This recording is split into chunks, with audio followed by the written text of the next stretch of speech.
Last year I bought this car in pieces, literally in boxes. In my last video, after I had reassembled the fuel injection system, the intake, and the exhaust, the CIS new injectors, all that, I got to drive it for the first time. It was a really satisfying experience, drove great. The water pump was making some pretty serious noises. Next on the list is a little water pump tensioner timing belt rod in there.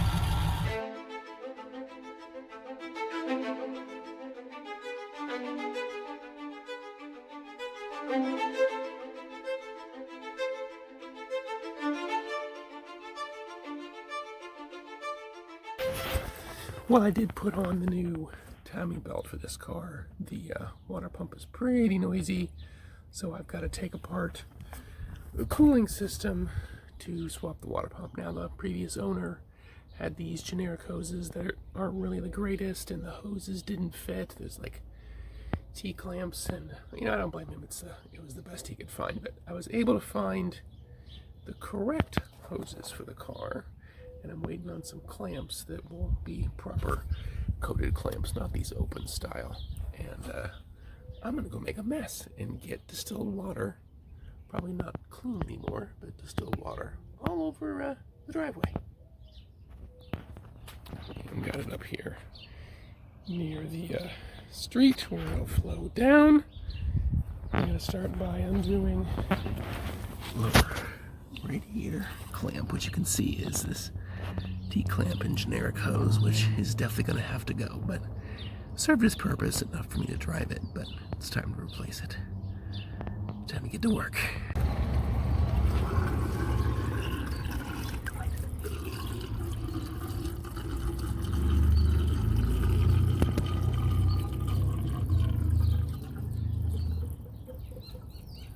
It's just gross.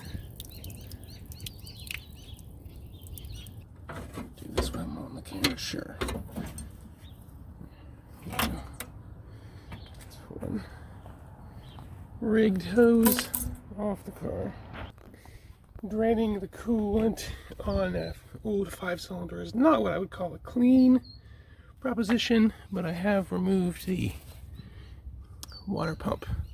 Sorry, the thermostat housing, and that drained much more of the coolant all down the side of the block, because that's how it works.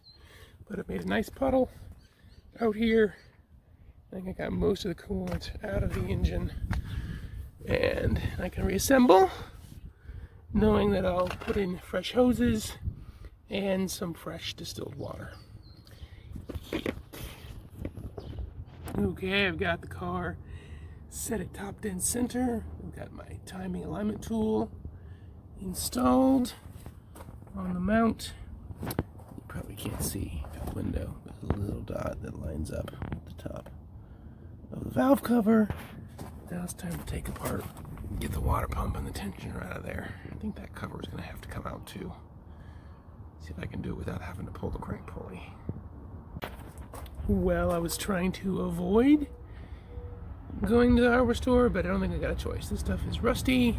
I mean, the threads are fine. It's just not where I want it to be. So I got the water pump placed, just held in by one bolt just so I can make sure it's fitting properly. Cover's a little tweaked, but I've been able to tweak it back. And yeah, I need to go to the hardware store. Okay, I just got back from the hardware store. Got some really nice hardware for this project.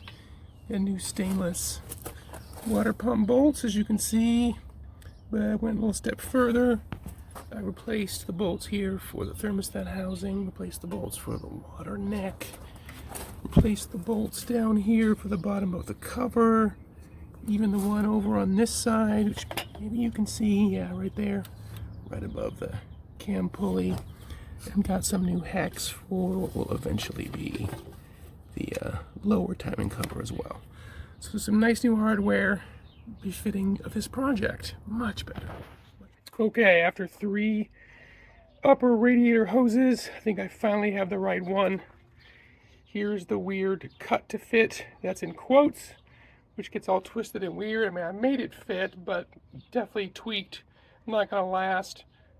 I had another hose that was for the 4-cylinder, I think, because it hit the vacuum pump when you installed it. I think I finally found the correct hose. Here it is. So now it makes the turn past the vacuum pump and should go right into the water neck. It's time to install this hose.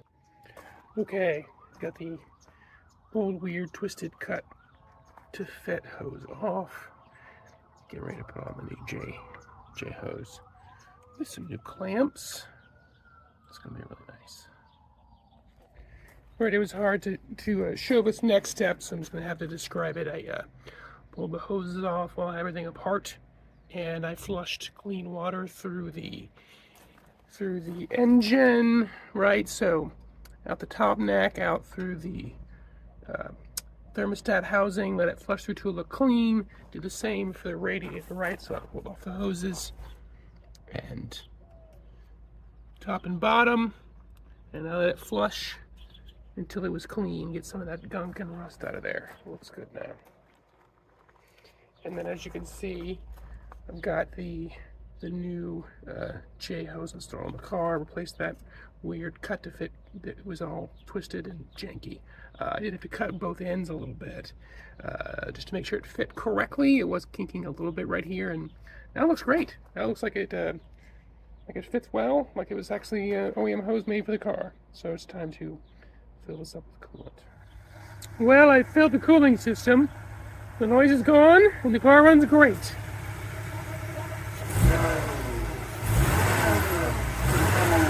Here. Fuel pump making a little bit of noise. That's going to be on my button-up list. I'm sure it probably needs a fuel filter once I get it a little bit more buttoned up. Regardless, it's time to drive it.